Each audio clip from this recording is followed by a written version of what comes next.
Hello, everybody. Good evening or afternoon or whatever time it is today. You can tell the heat's starting to get to me now, can't you? Welcome to this Montfort University live stream here, where we're going to be talking about UCAS and the journey ahead. Now, there's going to be a lot of students that are going to be in a number of different sort of categories or a number of different positions based on their sort of scenario, based on their circumstances. So what we're going to do is try and cover some of the sort of initial basics to do with kind of UCAS and cover various things from the application process, talk a bit more about what they can kind of expect from university, and hopefully just give a bit of a feel of things to do with university and things to kind of look out for. And this will apply to students that maybe are sort of towards the end of the application process, maybe they're just waiting for those offers, or it might also, more importantly, apply to those students that perhaps are thinking of applying when it comes around September, when they get into year 13, or indeed those students that decide to apply through clearing. So of course, clearing is open now. So if you already do have the grades, or if you've already got those predicted grades ready and you're thinking of applying, you can call up our university now and you can actually get made some offers through what is called early clearing. So these are all things to consider, and these are all things to start to look at, and we're going to explore some of those things today. My name is Ben. I work as part of the school and college liaison team here at Montfort University, so I give lots of advice to students throughout the process, including things that we are going to talk about today. And I am joined by Nikila. Nikila, tell us who you are. Hello, so obviously my name is Nikila. I work within Ben's team. We're pretty much sort of student-facing team within the university. We're advising on all sorts of things from UCAS, the application process, personal statements, anything and everything to do with the application stages, we definitely advise on.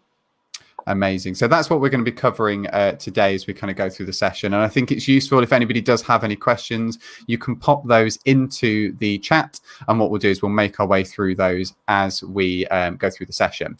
So Nikila, I've got to fix the Facebook thing because we were supposed to go to Facebook, but that seems to have broken. So I'm going to fix that now. But why don't you tell us a little bit about the sort of academic side of university? So this is the thing that I think most people think of when they think of going to university. They're picking a course and they're sort of further in their education, and that's why they want to go to university. So why don't you explore that first of all? Yeah, sure. So obviously we'll start with the academic aspects. Obviously there are other reasons why people might choose to go to university, but we'll start with the academic because I think that's the most common one and definitely the main priority for me when I was considering university.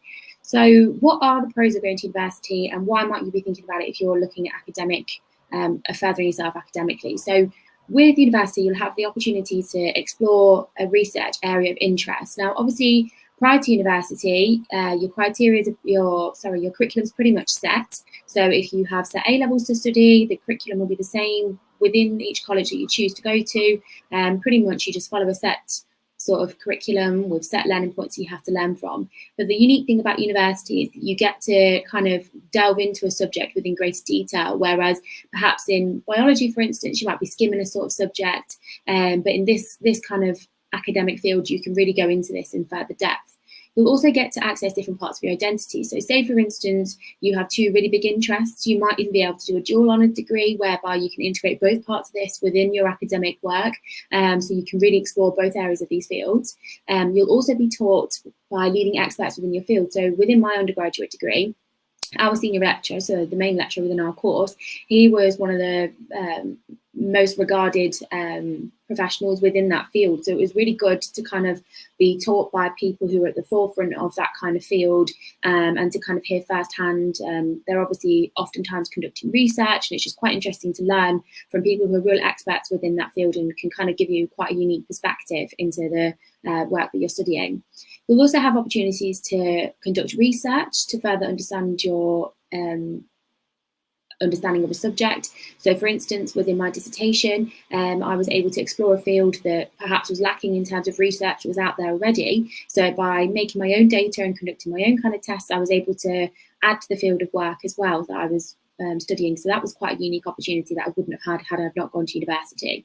You'll also be surrounded by like-minded individuals. So oftentimes people on your course, you'll find them quite similar to yourself in terms of their interests with the academic stuff that they're interested in. So it's quite nice to be surrounded by people that share the same passions that you do, and that are very like-minded. You'll have the opportunity to be with an environment that really encourages critical debates and thinking. So obviously within certain fields, like for instance, if you're studying something like law or something like that, you'll have lots of opportunity to kind of critically debate each other's ideas because there is no right or wrong in those types of fields. So it's quite a unique opportunity to kind of challenge yourself and think about other people's points of views and their different perspectives. What I would also advise is to have a real look at the modules that you're going to be studying when you're at university, because as we've said before, if you're studying an A-level or a BTEC or something like that, you will definitely have like a set curriculum, and that'll be what you'll learn. But with university, courses can vary massively depending on the different universities you're attending. With something like history, you might find that one university focuses more on modern history, another university might focus more on medieval history or sort of ancient Greek, anything like that. So it's definitely important to make sure you're looking at the modules to make sure that each course is tailored to what your interests are, and you can choose something that you're going to be passionate about for 3 years, because although it does go very quickly once you're there, 3 years is a long period of time, and you kind of want to make sure you've chosen something that you're really passionate about and that you're going to enjoy turning up to lectures for every day. You'll also have the opportunity to think about what the course will provide you with. Are there perhaps links with industry and international work experience opportunities? Will you get accreditations from studying a particular course? For instance, our accounting and finance courses offer a great deal of exemptions from professional body exams that you sit afterwards in order to become a qualified chartered accountant. So definitely do your research and make sure that the courses that you're looking at are going to help you within that next stage of your life, because as much as you're there to learn, you obviously want that to be a good stepping stone into the next steps of your career. So by doing your research and looking at the different opportunities you'll have, it will definitely help you down the line. Have a look at what the different teaching methods are. So obviously, typically within university, you're taught by things like lectures, but you'll also have things like tutorials or seminars, practicals, depending on the type of degree that you're doing. So have a look at the teaching methods and perhaps have a think about your learning style and what works best for you. Some people are better at exams, and they kind of find that they're okay under pressure and they can kind of just sit the exam, get that over and done with. Other types of people perhaps prefer a bit more of coursework-based learning so that they don't have that pressure and they're just consistently working towards their goals at the end of the academic year. It really does vary depending on the course that you're doing. And some courses, particularly things like health and life sciences courses, so things like our midwifery and our nursing courses, there's a lot of sort of hands-on experience to kind of get you up to scratch in terms of the field of work that you're going into. So definitely do your research into what the course itself looks like and how it's going to be delivered, because that can vary between different universities as well. Have a look at things like contact time. So typically for most courses, you won't be kind of in 9 till 5 or full time as though you have been in previous studies. It can vary. Certain courses will perhaps have 3 or 4 hours a week. Other courses might be more full time, a bit more contact time heavy. Other courses you're expected to do a bit more independent work yourself. So definitely do your research and just kind of find the right balance for you. And then also when you're looking at courses, the best advice that I could give, if you are in the early stages and you're thinking of applying for perhaps next year's cycle, have a look at the entry criteria on the university's websites and kind of start to see what's going to be right for you. Perhaps certain courses will require set GCSEs or particular studies have to be completed. For instance, our pharmacy course, you have to complete a chemistry A-level. So it's definitely good to kind of do your early research and make sure that the courses that you're thinking of applying for, you do in fact meet the entry criteria. And if you're unsure about anything, definitely reach out to the universities. Even if it's now, we're still happy to help. Even next year's applicants, we still have applicants that get in touch even as early as 2 years before. Perhaps they're choosing an access to higher education course and they just want to make sure that they are going to meet the entry criteria. It's definitely best to get in touch with the universities if you're not sure if you will meet the criteria, so that you know that you're making the most of the 5 choices that you'll make on UCAS. Amazing, thank you very much. And I was able to fix Facebook. I fixed the whole of Facebook. You can thank me later, Mark Zuckerberg. But we are now live on Facebook. So hello to everyone that's joining us from there.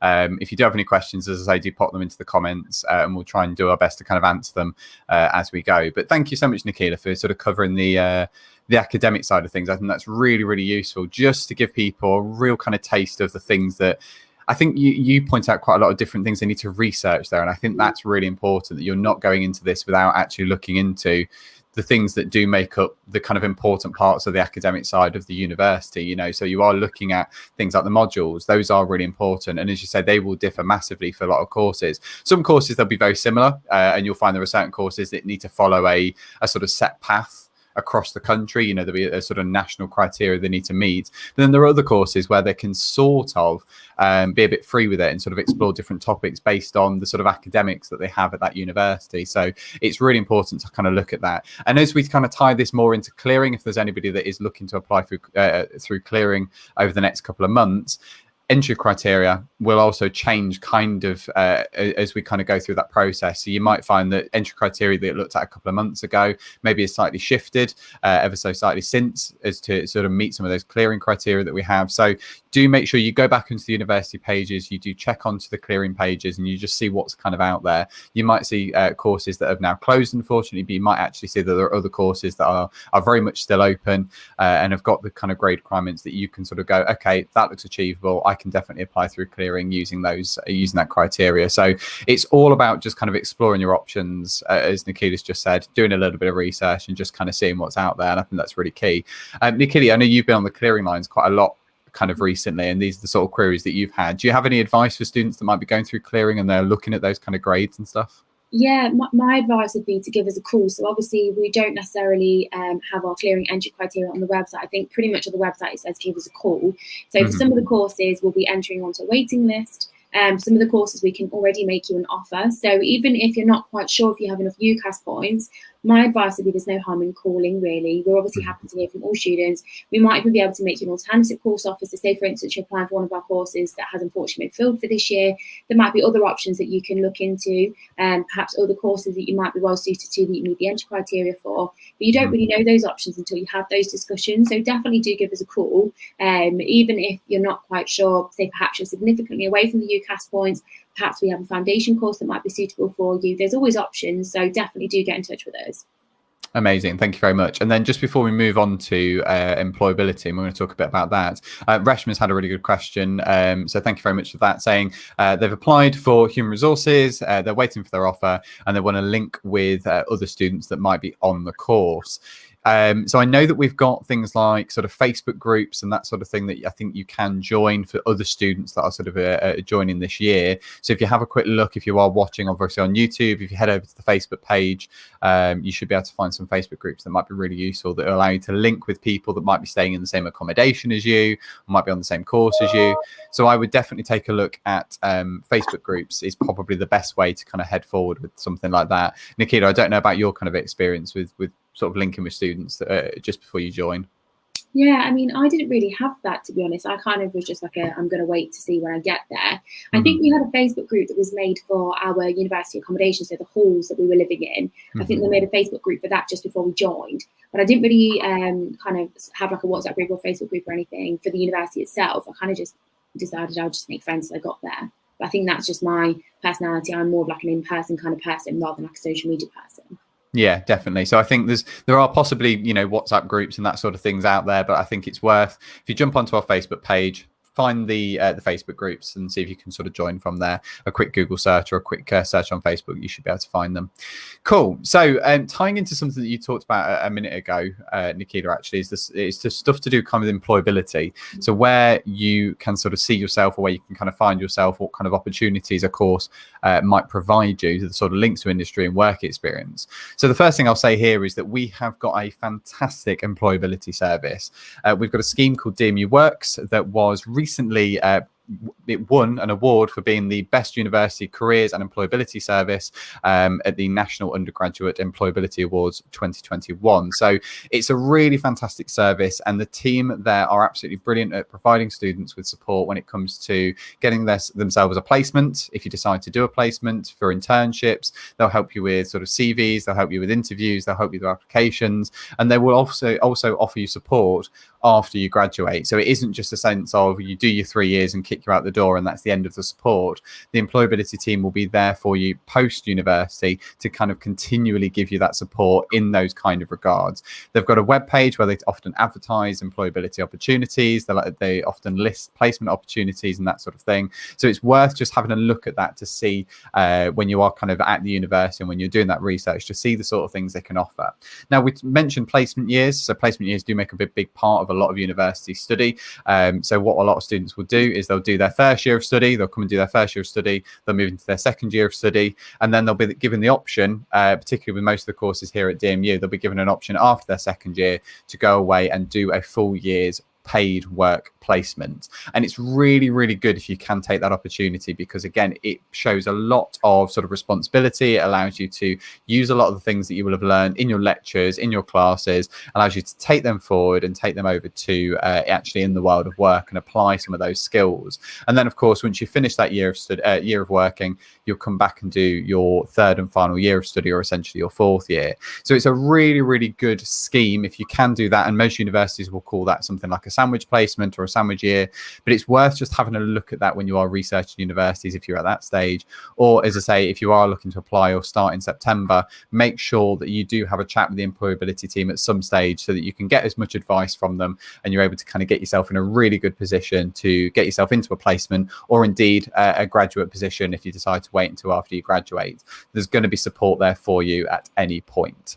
Now, obviously, the degree that you do, the whole point in you getting that degree so that you've got the best possible chance of having a job at the end of it. So a lot of the skills that are sort of built into those degree courses are there and designed for you to be kind of ready to kind of go into the world of work. They're work ready skills developing as you go through those 3 years of study.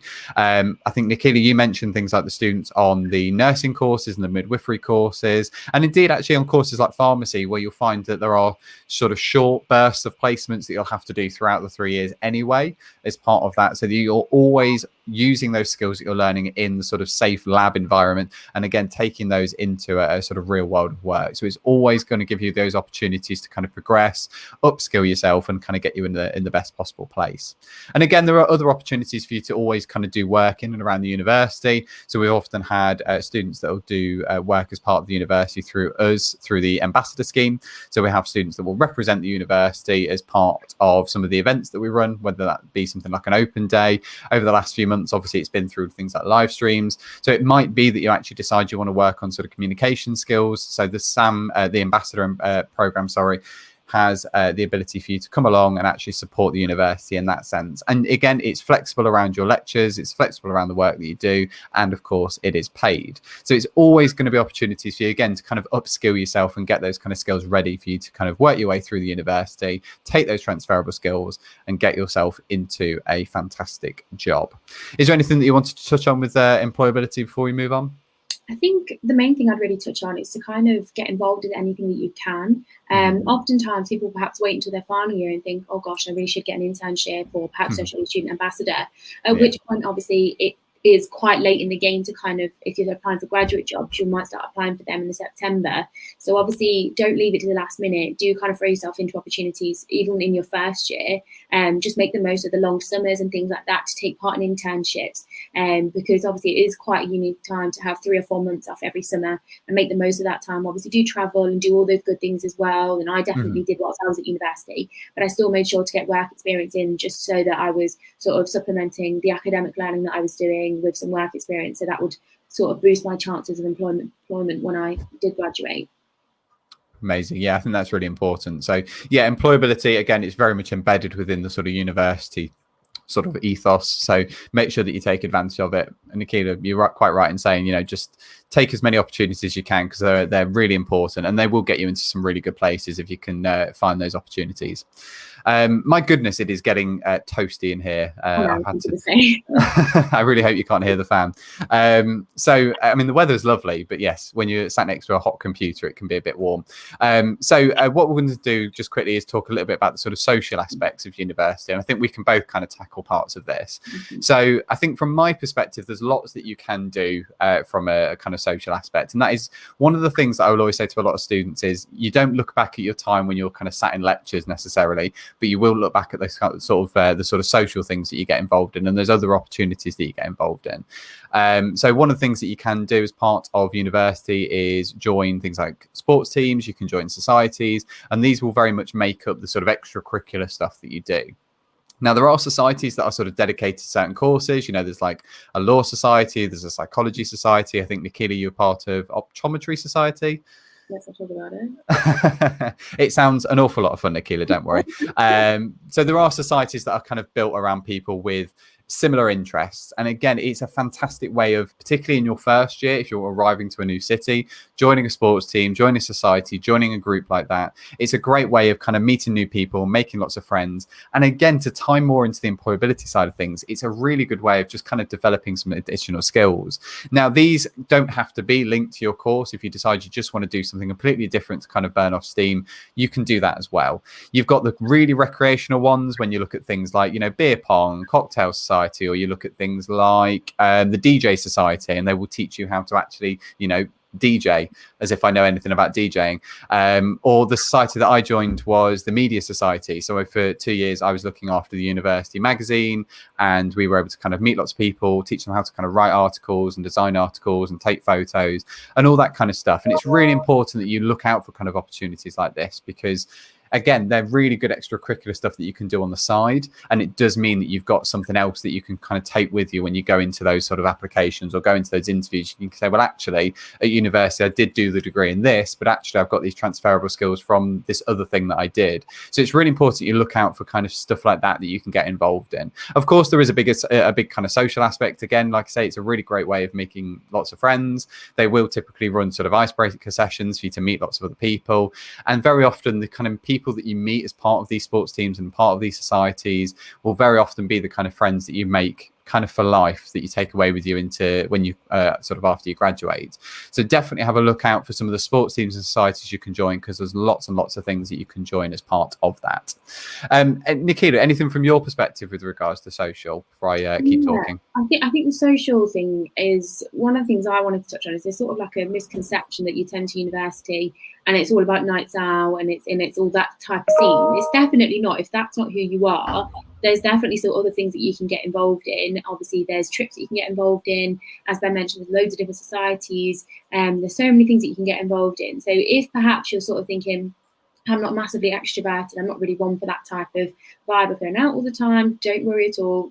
University is not just about that. And even in our society, it wasn't just about nights out and things. We went on bowling trips and things like that. So there's definitely something for everyone, regardless of the personality you have and the types of things you like to do with your spare time. There will always be someone else at university, and that's the beauty of it, because it is such a big place. Particularly DMU, we have thousands of students, and you're always going to find other people that share the same interests or are willing to try the same things that you are. So don't worry if you're perhaps thinking that's not really your type of thing to do.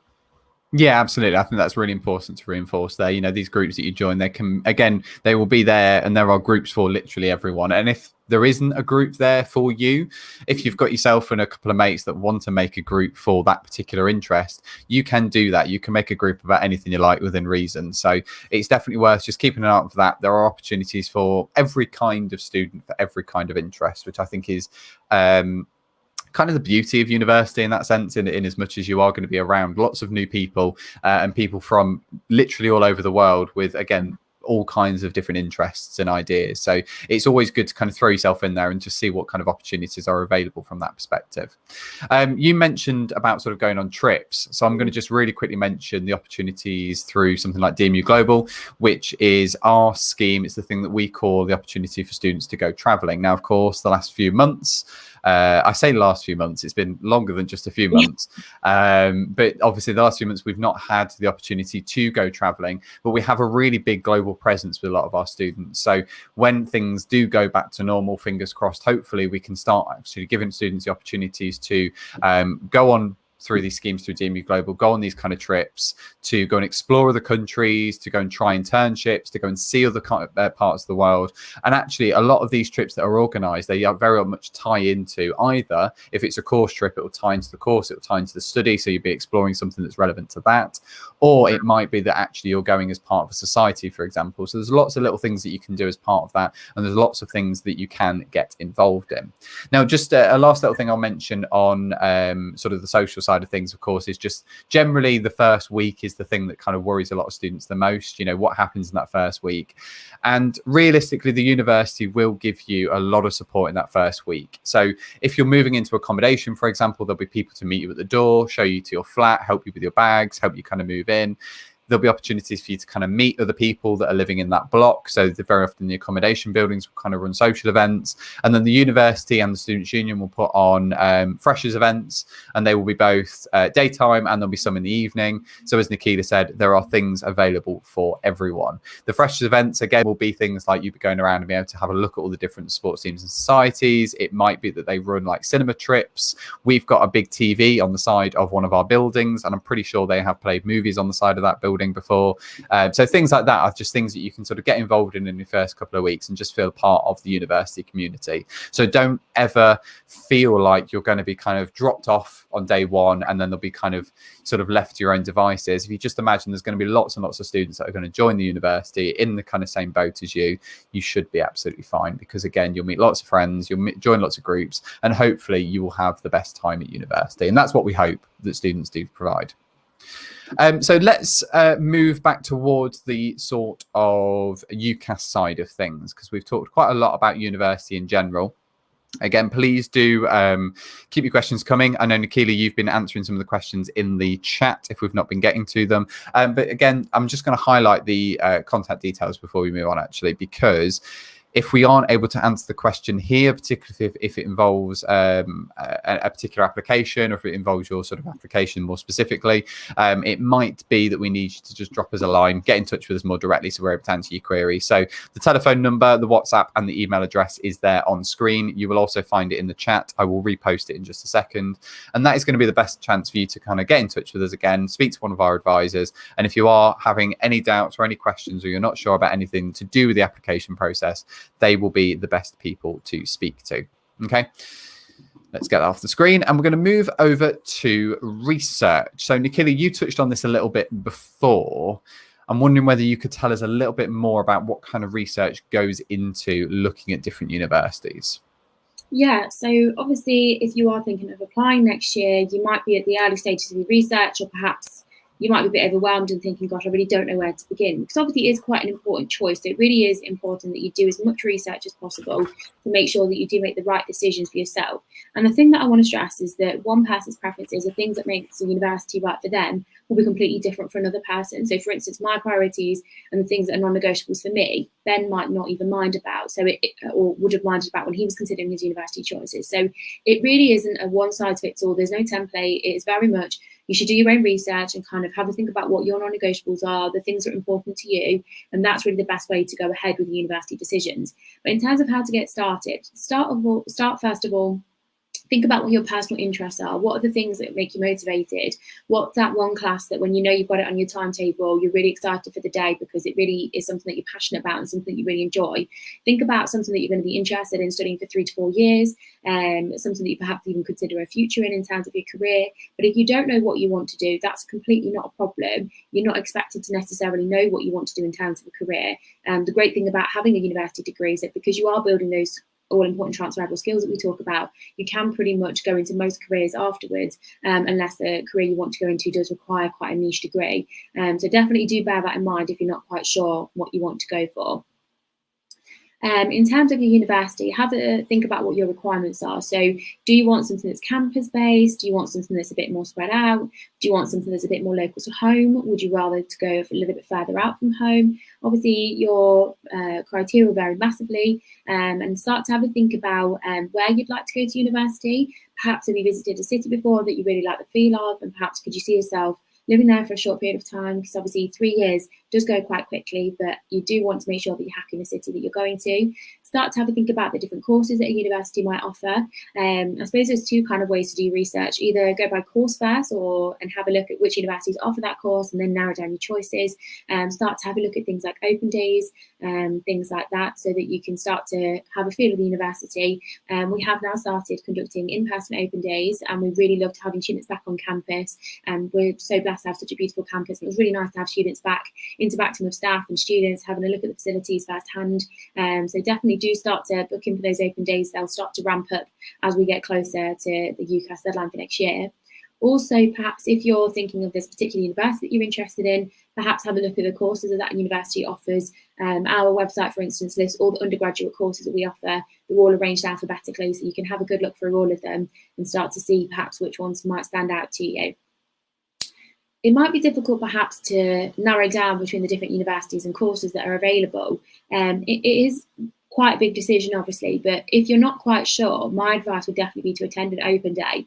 A lot of students, a lot of applicants do kind of say that they knew that DMU was right for them when they stepped onto campus that first time. They just had that gut instinct feeling that this was somewhere that they were going to be happy, somewhere that they were going to thrive, make friends for life, and obviously get the academic support and the career support that they really needed to kind of excel in the future. So if you are kind of torn between different choices, also you might want to consider things like work experience. So say, for instance, you're not quite sure what you want to do in terms of a career afterwards, and perhaps you're kind of thinking, well, I'm not sure which university course to apply for, if I don't know what career I want to go into.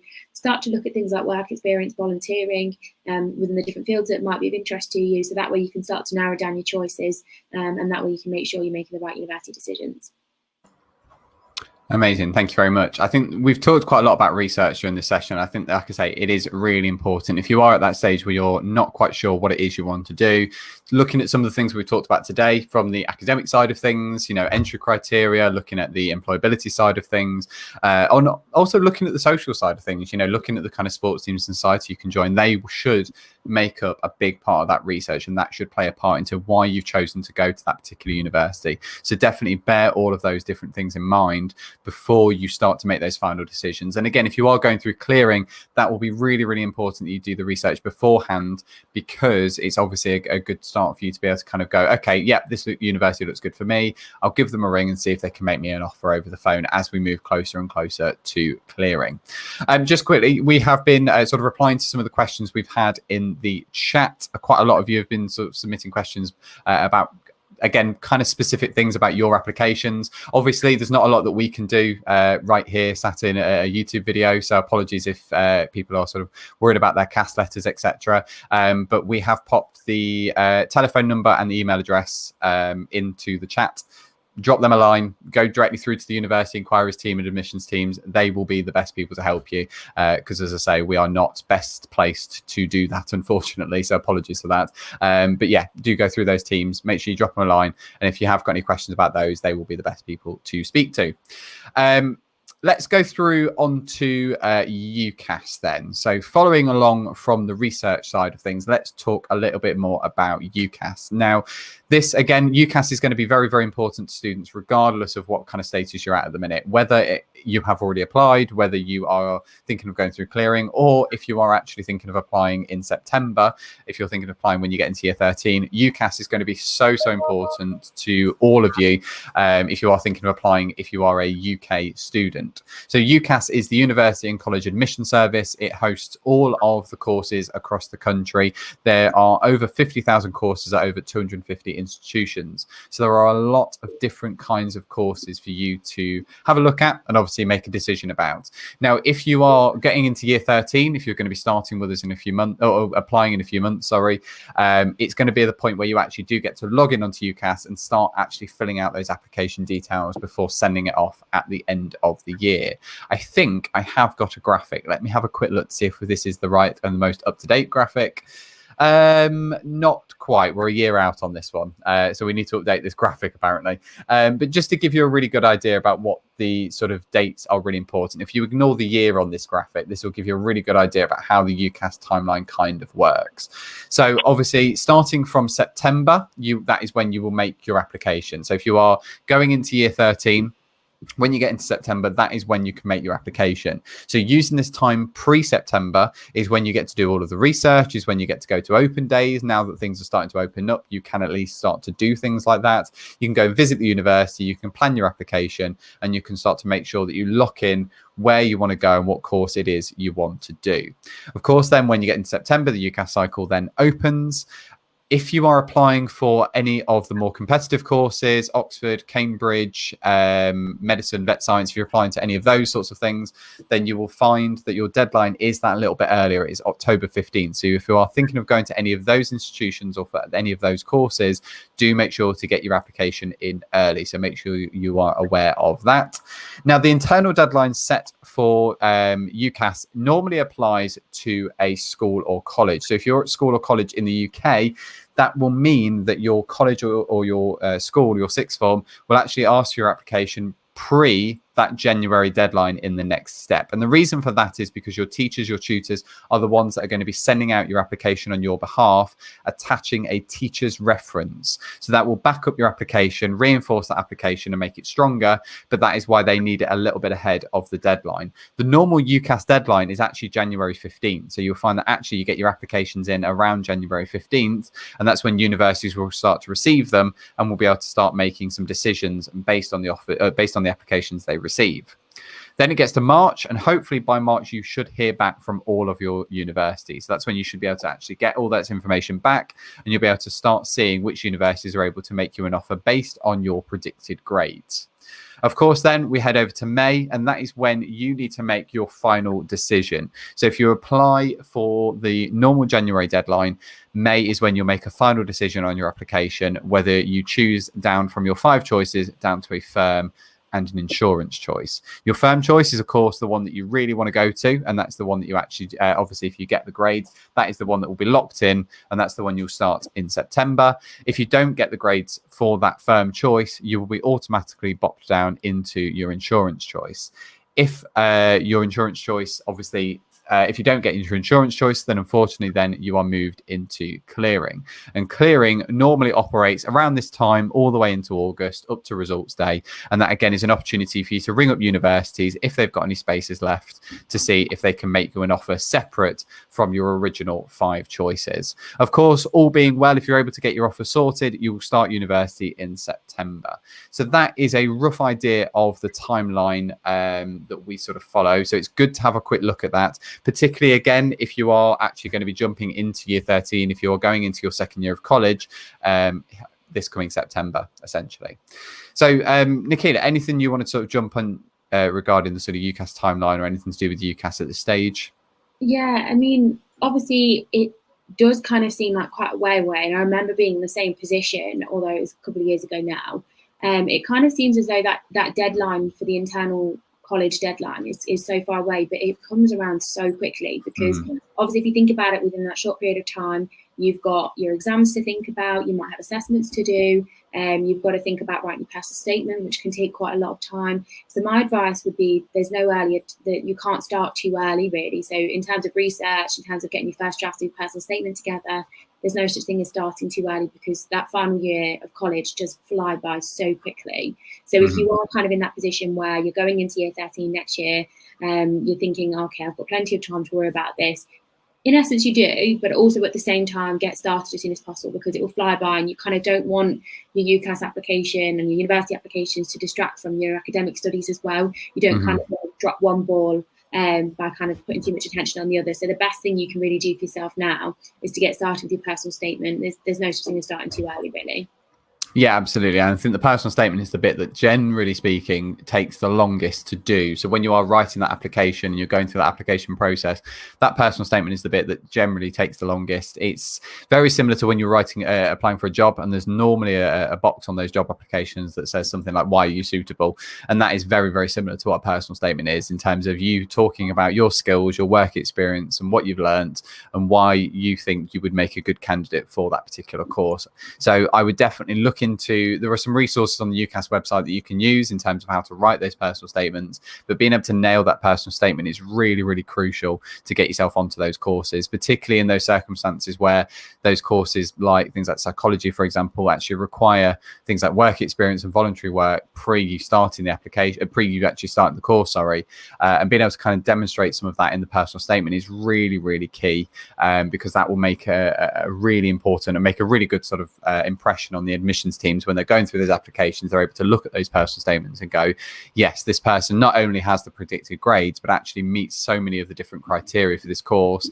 They know exactly what this course is all about, and they know why they've chosen this particular course. They've not just kind of gone, oh, actually, my friend's doing this course, I'll do that course as well. They've really thought about it. They've done the research. They've got the skills, and they're able to kind of tick all those boxes through that personal statement. Without the personal statement, all the admissions team would see really is a kind of name and some grades. So it's actually really, really key that they use that to kind of make a decision on those offers as they kind of go through that process. So speaking of which, we'll touch really quickly on the application process before we sort of wrap up. So the application process, again, is all done through UCAS for, again, UK students. So you can create your account through the UCAS website. You'll set yourself a username and password. Obviously, make sure you keep that password safe. And then you also will be provided a buzzword if you are part of a school or a college. So if you are currently in school or college, you'll be provided a buzzword, and that is how they will link your UCAS account with the school, and your teachers will be able to actually see what status your application is at. They'll be able to attach their reference and send it off on your behalf. So that's really, really key that you make sure you get that buzzword. You can make up to 5 choices on UCAS. So I say, as again, you can choose 5 different universities or 5 different courses at 5 different universities. You can do a couple of the same courses, 2 courses at the same university if you want to, but very often it's almost more, you're hedging your bets a little bit better if you do tend to sort of separate that over a couple of different universities. But you're more than welcome to mix and match it however you like. You can start to tell the heat is starting to get to me a little bit, can't you? So the application is sent to all 5 of those universities. So all 5 of those choices that you make on your UCAS application, it is the same application that's sent to all 5 of those choices. So it's the same personal statement, it's the same predicted grades, it's sent to all 5 of them. So make sure that you're just very aware of that before you send it off. There is a small charge on UCAS for them to keep the website running. It's about £26 per person for multiple choices. If you just want to make the one choice on UCAS, it is £20. So you're better off paying the extra £6 and giving yourself the option of 5 choices on that UCAS application. And then the rest of the application process is pretty simple. You go through the personal details. You can also add nominated contacts onto that point. So you can add your parents or guardians if you feel you need to. You can add a name, your email address, nationality, etc. Not all are compulsory, but the more details, the better. University choices, as I say, you can make up to 5. You put your academic qualifications if they are not already provided through your school via your predicted grades. If you're applying separate from college and you've already got your grades, this is the point that you would add those qualifications. You can add employment history, again, if this is post-college that you're applying. And then, of course, you will need to get a reference. As I say, if you're applying through school or college, your tutor will provide your reference for you. If not, then it can be a former tutor, it can be an employer or something similar. It can't be a family member, unfortunately. It does need to be somebody sort of external. And then, of course, as we talked about, the personal statement is the bit that ties it all together, and that's the bit that you'll do at the very end. So that is how the application process works from our perspective through UCAS. So it's always worth just being aware of the details, knowing what you need to do to kind of submit those details there, so that you are a bit of ahead of the game and you kind of know what to prep for ahead of time. So in this session, what we've done is we've covered various things to do with higher education, to do with the university. So we talked about the academic side. Nikila kindly talked about things like modules, teaching methods, entry criteria, all of those important stuff. Then we talked a little bit about employability and the employability service that we have on offer at DMU.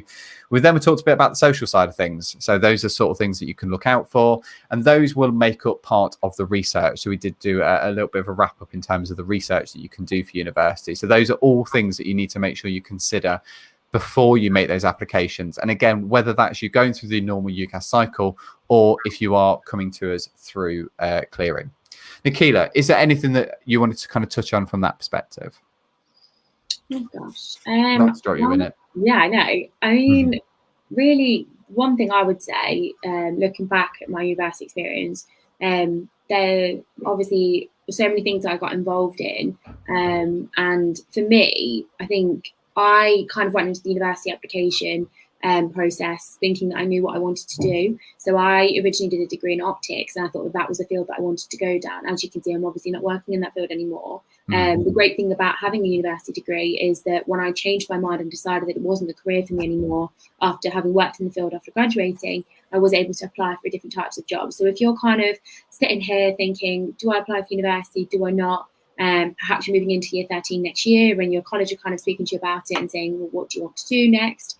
My advice would be, even if you're not sure, get started with the UCAS process, because what you can do is apply for universities, see how it goes, see what your options are, and then make the decision down the line.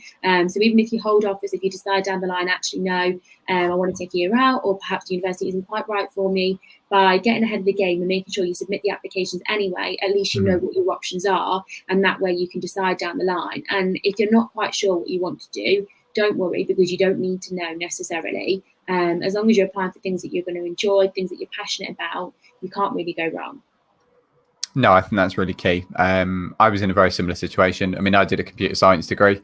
I again clearly don't work in computer science, but it's good because from the team that we work in, there are so many people with so many different degrees. You know, yourself in optics, myself in computer science, somebody that did, I think, sociology. We had somebody that did languages, somebody that did HR. So there's lots of different things. I think we had a couple of people that did creative writing. So there's, you know, the students, well, I say students, there are people that have come from all different backgrounds, that have worked in our team, in marketing.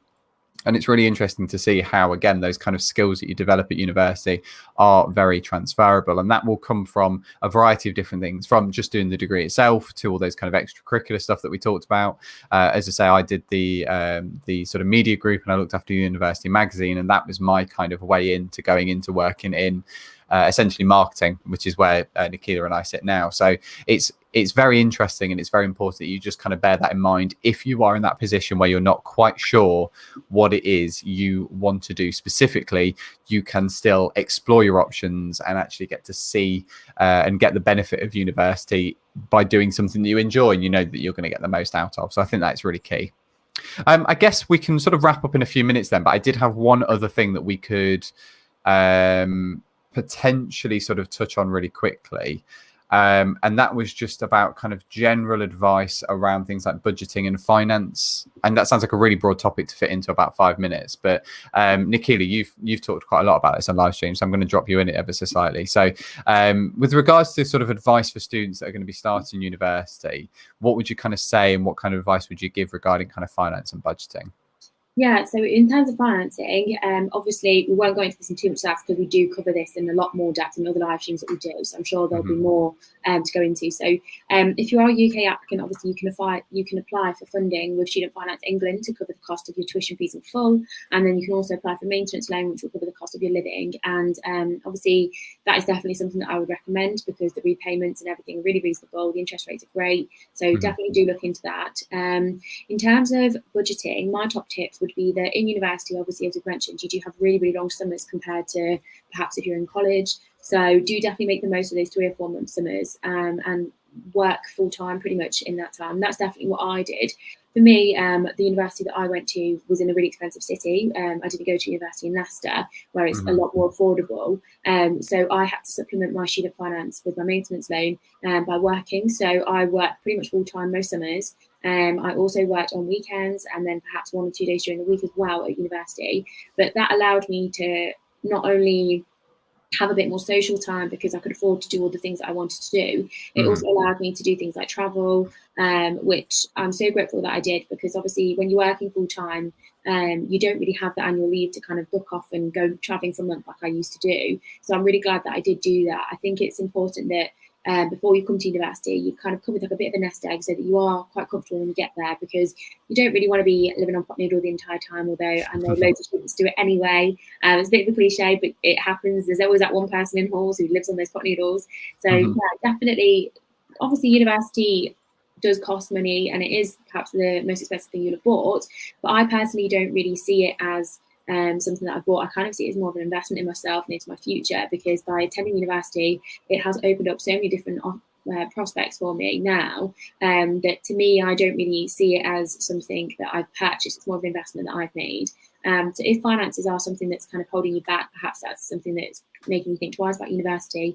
Bear in mind, there are always options out there. If you have any questions about how the funding works or anything like that, you can get in touch with our team. We'll definitely be happy to help. Amazing. I think that's a nice note to end on. And again, you know, speaking of sort of things about accommodation, if you are looking to apply through, even through clearing or through the regular cycle, that can make up part of your research as well. If you're thinking of moving out, going further afield, as Nikila, I think you did, you moved out, went to the university you did, you know, that makes up a big part of the university experience, and that should play a part of your sort of budgeting as well. So there's lots and lots of things to consider. If there's nothing else that you take away from this live stream, it's that there are so many things that you do need to research and consider and look into before making those decisions. So do have a look at that. Do make sure that you consider that and just see what options are available. But we'll call the live stream here. We'll let everybody enjoy the rest of their day, their evening, wherever it is you are watching from. it's suddenly got very, very warm in here because my fan has just turned itself off.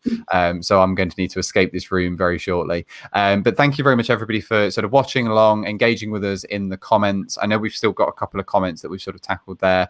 Again, do use the contact details that we've provided, because it's going to be easier for us to kind of deal with these.